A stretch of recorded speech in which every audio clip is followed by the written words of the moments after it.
Hello everyone and welcome to the press conference for Jakten, The Hunt. And I will introduce the people. Quite a few people are with us today. Two of them are actually not sitting with us at the table, but they're somewhere in the audience. The two producers, Mr. Morten Kaufmann and Miss Sissy Graum Jørgensen. I don't know where you are. Please stand up. There they are. In 1998, Festen, his first feature, I think, made quite a splash in Cannes. He's back this year. It took him a while to come back. Director Thomas Vinterberg.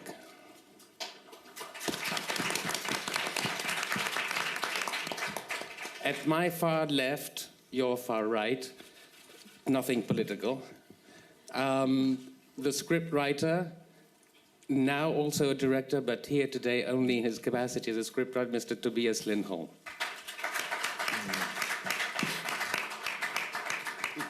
Sitting next to him as Agnes, Miss Louise Hassing. Sitting next to her as Nadia, Miss Alexandra Rappaport. Sitting next to me as Brune, Mr. Lars Runter.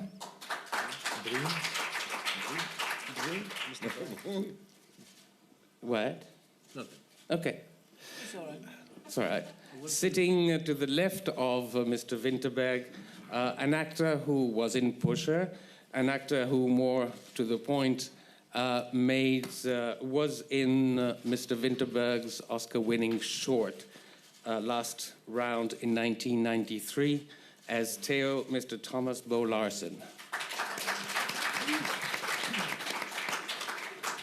Now, about the lady sitting next to Mr. Rante, I asked around, and I was told that, to put it simply, she was the Scandinavian equivalent of Dame Joan Plowright, Dame Maggie Smith, and Dame Judi Dench rolled into one. So, as Greta, Miss Susse Wold. And finally, as Lucas, a character which represents a 180 degrees turn from the Pusher, and I'm not even bringing up James Bond, Mr. Mads Mikkelsen.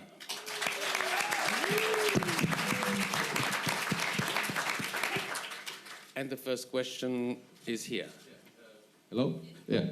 I'm Terje Eidsvåg from Adresseavisen Norway. I have two questions for Mr. Vinterberg. The first one is the story in this film looks very parallel to a Norwegian scandal in the early 90s, the so-called Bjugn case.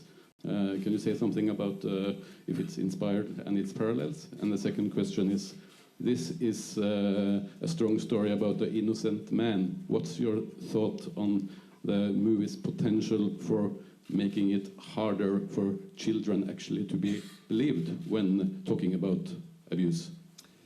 To answer the first question, this film is inspired by quite a few cases, one of which is the Bjugn case from Norway. We read several cases, did a lot of research, and frighteningly enough, there are a lot of these cases.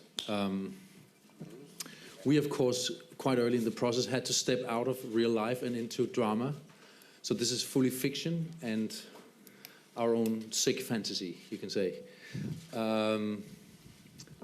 I find it very important to say that, again, in a case like this, the kids are the victims.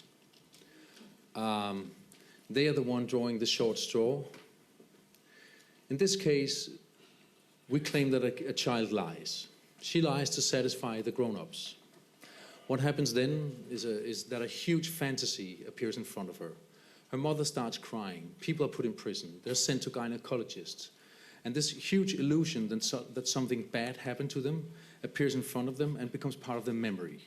And they will suffer from this the rest of their lives, such as the ones who actually really suffered from this. I felt it important to address these matters, yes. And for the second part. Oh. Okay. Who has the mic? Okay, go ahead. There was a second question, right? Yes. Well, there is a convention saying that children. In Denmark, we have a saying that children and drunk people always tell the truth. Yes, we are claiming that this is not always the truth. We are saying that people sometimes lie, also kids. But what we're also saying is they're lying to satisfy the grown-ups around them. Was that enough answer? Great, thank you. Ma'am, and then the gentleman here, and then the lady here. This is a question for Thomas Vinterberg. Deborah Cole from AFP News Agency.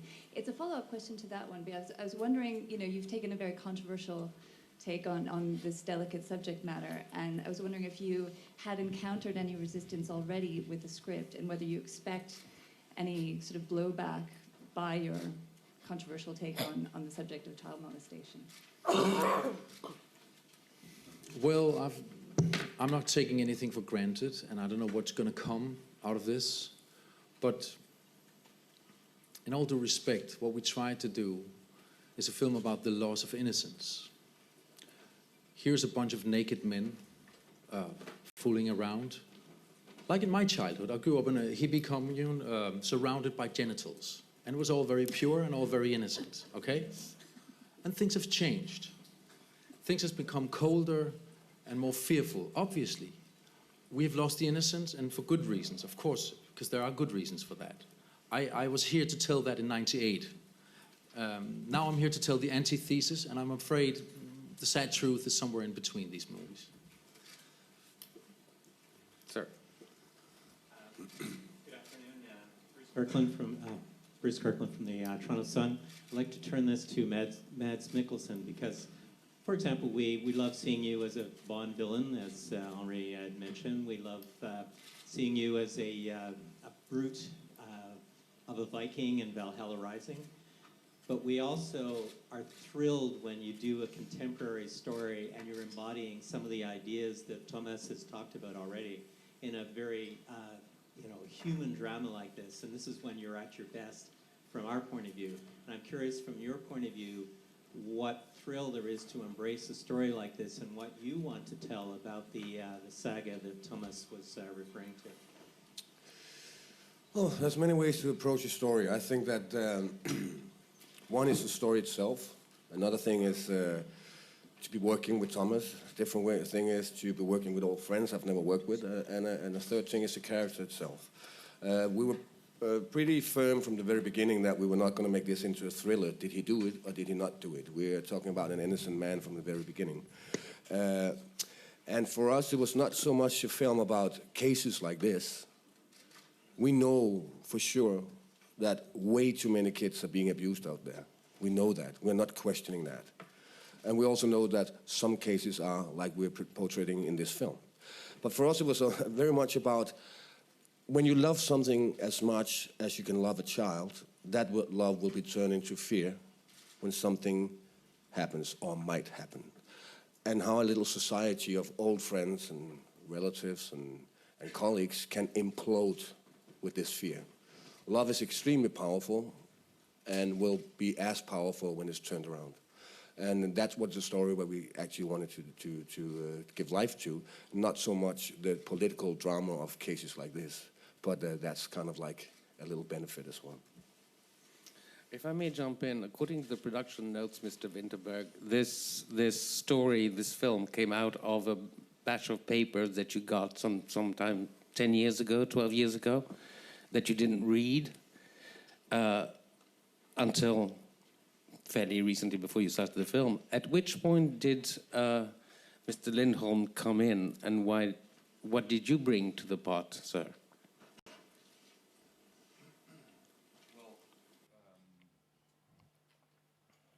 When Thomas and I finished Submarino, we agreed to work together again. You had already worked together on Submarino. On Submarino, and we found it quite fun to write together. We are writing in the same way, you can say. We love the natural stories. We like to tell in reality. So the love for reality was there, and then Thomas came and told about this story that he had. I had become a father doing Submarino, so the paranoia of being a parent was in me, and I was very intrigued when Thomas came to ask me about this story. So that's when I jumped in, and then we just started to talk about the subject. And what was most important for us from the beginning was to say, this is a man who didn't do it.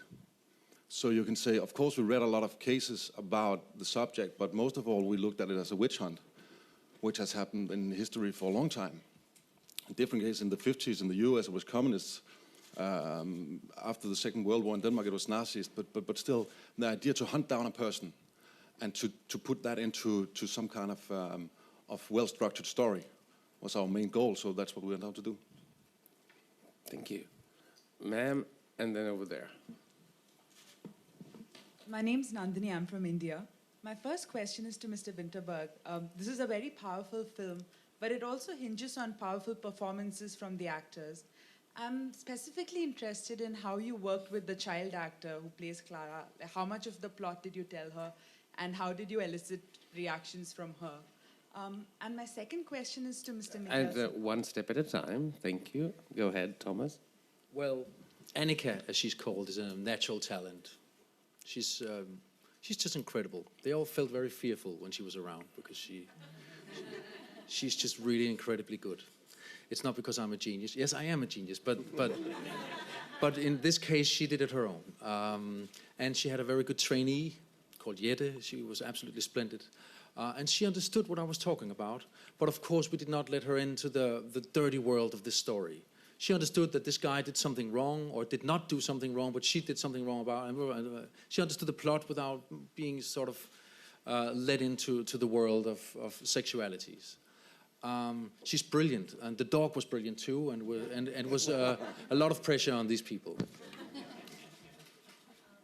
Second part. My question for Mr. Mikkelsen is, when you meet Clara again, and my favorite scene in the film was when she's looking at those lines and you say, how are we going to cross all of these? And when you lift her, there's a little moment of hesitation, a little bit of awkwardness. But the character doesn't feel that awkwardness with anybody else after the time passes. You know, like we suddenly jump to when his son gets the hunting license.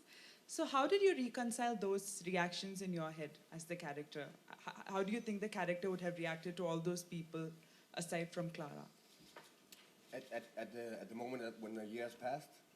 Yeah, when the years passed, and I mean, did you feel it was entirely authentic that he's, you know, completely normal with everybody else except Clara? Yeah, I did, in the sense that we created a very stubborn person, and at the same time we created a person who had very big difficulties saying no and put down his foot, which is a combination from hell when he's in a situation like this. No, he insists on staying there. He insists of shopping in his shopping mall. He insists of going to his church. So he insists that his friends are still his friends. It's not easy for him, but if you have to go that way, down that path, you have to do it fully, 100%. Somebody's talking. Sorry,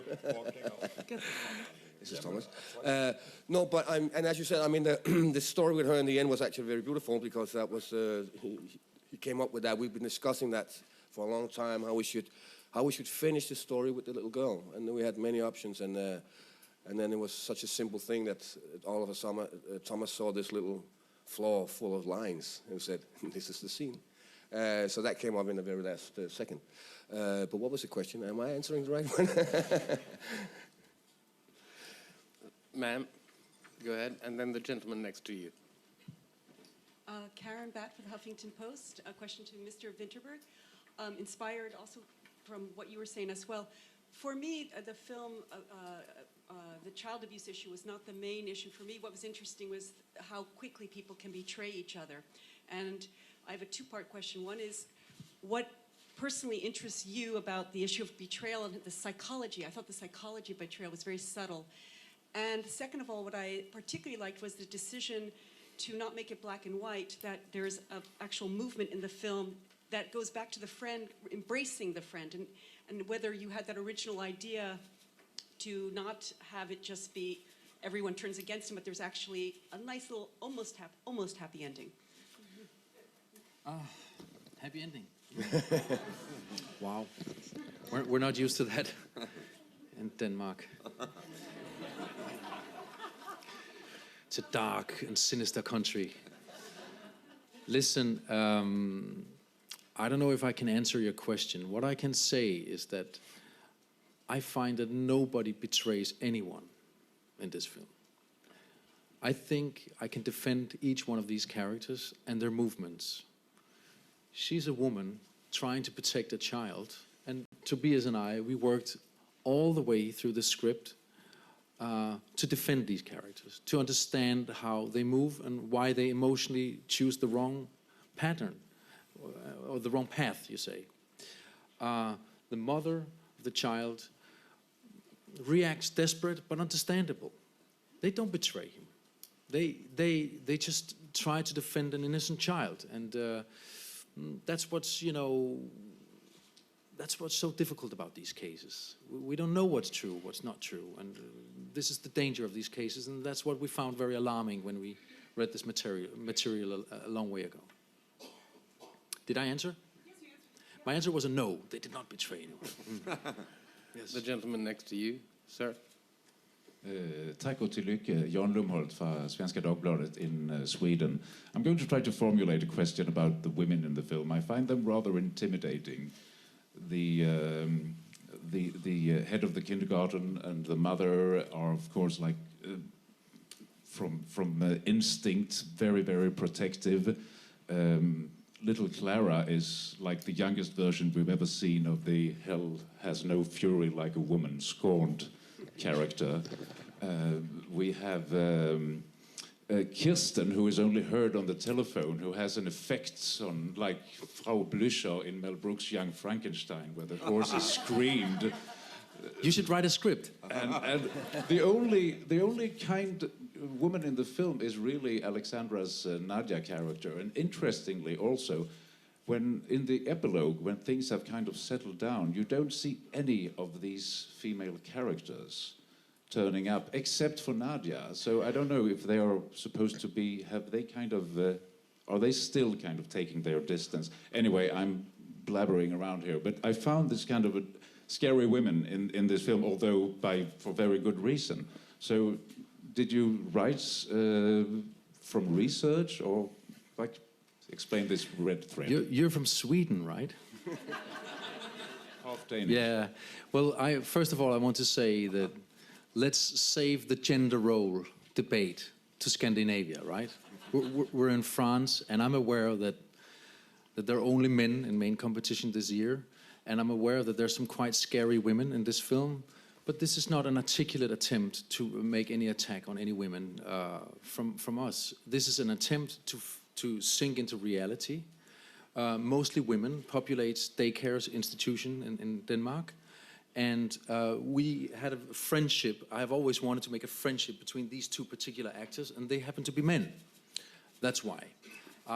So I cannot come with a long, deep answer or motivation of how things ended up like that. By the way, I love these women. I love Rappaport in the film, but also the other women. I understand them, and I love them, and adore them.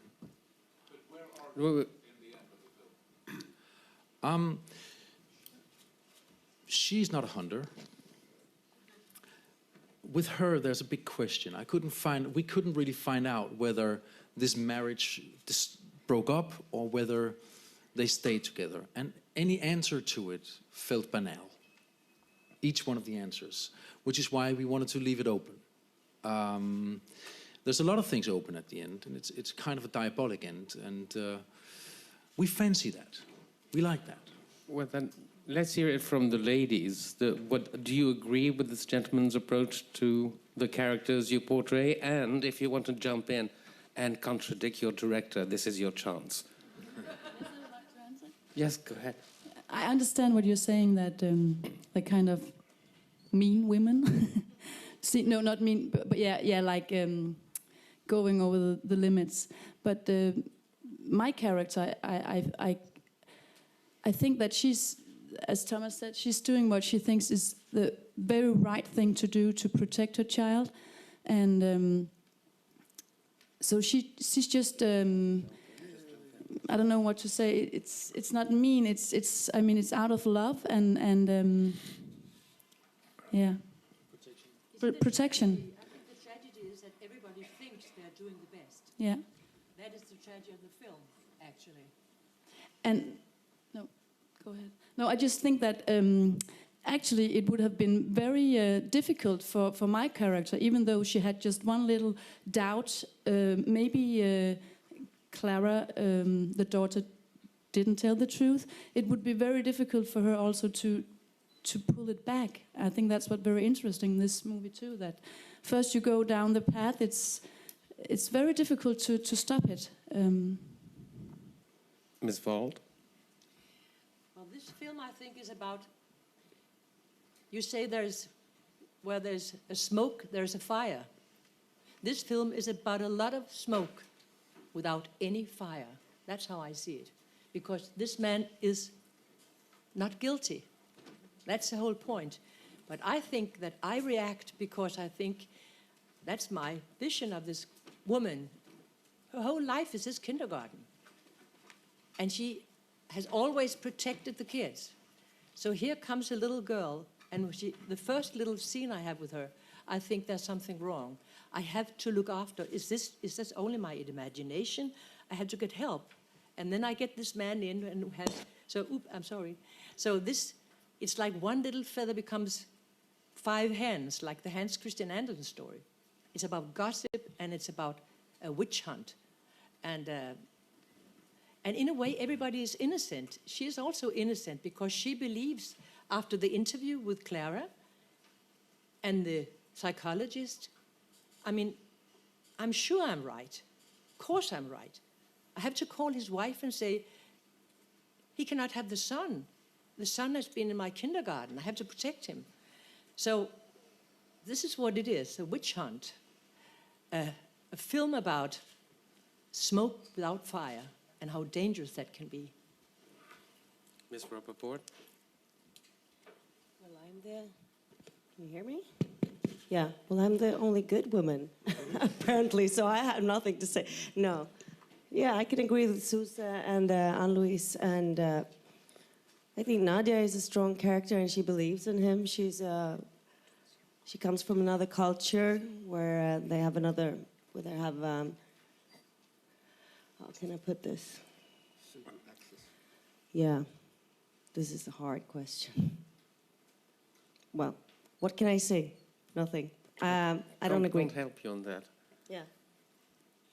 Sorry? No, sir, I can't help you on that. No, Well, Thomas, I come think on. they were trying to say that she's obviously from a culture where you when you attack subjects a little more precise, where you're not chit-chatting around the subject. You know, she's from a place where you can actually smoke even when the kids look at you. I mean, we have so many rules in Scandinavia. She doesn't understand it. This man went to bed with me yesterday, so he's obviously not having sex with a little kid that's 5 years old. It's simple in his world. Yeah. In her world, it's simple. And we are complicating everything. We're not saying this is the absolute truth for all cases, but in this film, this is what we're saying. The lady in green. Thank you, Matt. And then the person over there. Go ahead, ma'am. Hello, I'm from the Guardian newspaper in London. It was a question for Thomas Vinterberg. You were here in 1998 with Festen, obviously, and you've talked about that resulting in a kind of artistic confusion almost for you. And now you're back again. I wondered if you could talk a bit about that journey and what it's like being back. Well, first of all, I was always here. You guys were gone for a while, but I was here, and I'm proud of what I did. Meanwhile, back then, I had a little bit of trouble in the sense that Festen was a completion of something. I felt I'd made the ultimate film in a certain direction. I went down a route, and I picked the fruit, and there was no more fruit left on the tree. So I had to abandon this way of filmmaking completely and search for other stuff. And that became very adventurous and also painful at times. But I created some of the films that I'm most proud of in that period. After the smoke settled over the years, I've returned to a kind of filmmaking which appears to me be like the filmmaking I did all the way back at film school with Thomas. Even before Festen, before Dogma, we're trying to make a kind of pure filmmaking, which I'm very glad to be back in now. Yeah, So that's it. Question over there. Yes, you. Yes, bonjour, Anne Charon, Agence France Presse. Thomas Vinterberg, I really wonder how much you're joking when you're talking about your country, saying it's a dark and sinister country. And I like to know really what you're feeling about your society, because between Festen and Jagd, the way you're portraying Denmark is really a big bashing. Oh, well, I love my country, sincerely. And I'm staying in my country, and I'm proud of the film business in my country at the moment. It's very successful and forceful and powerful. I also belong to a tradition, I guess, of dark tales. I guess not only Denmark, but in Scandinavia in general, have always been telling these dark tales. And this is not an entire image of our country. This is a dark tale from our country, which is a shire of happy little hobbits. Sometimes very stern hobbits, but quite happy people in general, I would say.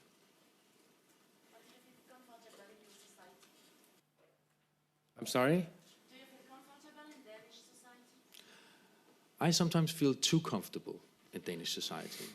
It's can be oppressively mediocre sometimes, and very, very small. And I'm sometimes longing for fairy tales abroad. But I guess this is where my most important stories come from. Let's try and project ourselves in a couple of months from today. The film will be shown in, of course, Scandinavia and all over the West. But it will also travel, Mr. Vinterberg, to Asia, to Africa. What kind of reaction do you expect you'll get from that, particularly concerning the subject of the movie? Honestly, I have absolutely no idea.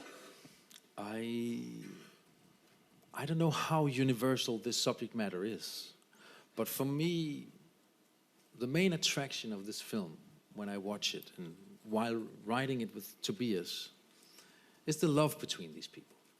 It's not this subject matter of misuse or not misuse. It's the love and caring between these people. When I watch Mads and Thomas in front of each other, trying to reach out for each other with this misunderstanding between each other, that's where my heart breaks, you know? And I guess they understand that in Asia too. Yes, I have no doubt about that. But so for me, I don't know. Let's see. But I hope it can cross these boundaries as well. And that's another second point that I might want to make, was that decades ago there was a film touching on a little bit of the same subject in France, made by André Caillard, called The Risque du Métier with Jacques Brel. But since then, of course, since you're talking about the rumor, the internet has allowed for the rumors to spread worldwide instantly. So do you kind of expect, fear, that this kind of thing might happen more often and faster? Yeah, it's very interesting. You almost gave me the answer already. This little village that we've made, this little microcosmos, for us in a way is a symbol of the world and the fast-traveling communication and fast-traveling rumors. We talked about the thought as a virus, and of course with these media platforms it travels really incredibly fast, and you can create a myth or a lie about a person very quickly. Most identities of today are built on these platforms, and people are now even spreading rumors that they're having a shower or what they're having for dinner. It's being spread out constantly, and I find that fascinating and of course a little bit frightening as well. In that sense, I guess the world has transformed into a small village. Yes. Thank you. Any other questions? Go ahead. Hello, eller hi. I'm from Danish television. Way over there. A show called Filmselskabet on DRK every Thursday, 8:30. Oh, great. And my cameraman Frederik is up there shooting amongst 500 people. I have a question for yesterday's birthday kid, Thomas Vinterberg. Sorry, Larsen. Happy birthday. Thank you very Happy much. birthday. Let's all sing, right? The films in competition, the main competition this year, is a very strong lineup. How do you feel of your competitors? I have great respect for all of them. I haven't seen their movies, and I'm trying not to participate in this kind of handball or football game. I'm trying to be proud, or I am, in fact, really proud to be in their company. This mission is, for me, already completed by being here.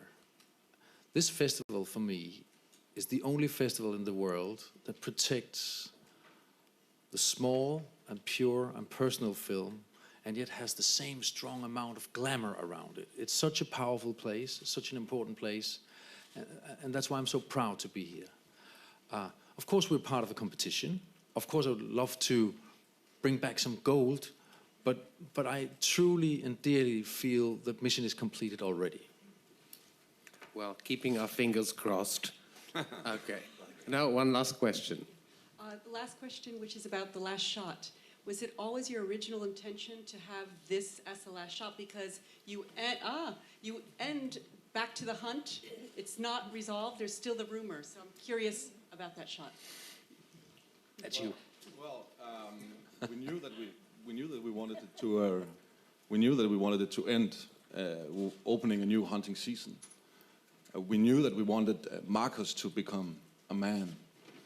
We knew that we wanted to get all the guys together. But the last shot we discussed a lot. And I think when I delivered my final work on the script, we still had a couple of different endings, of course. And then Thomas and Mads and the rest of the crew, of course, decided and discussed how to tell the story.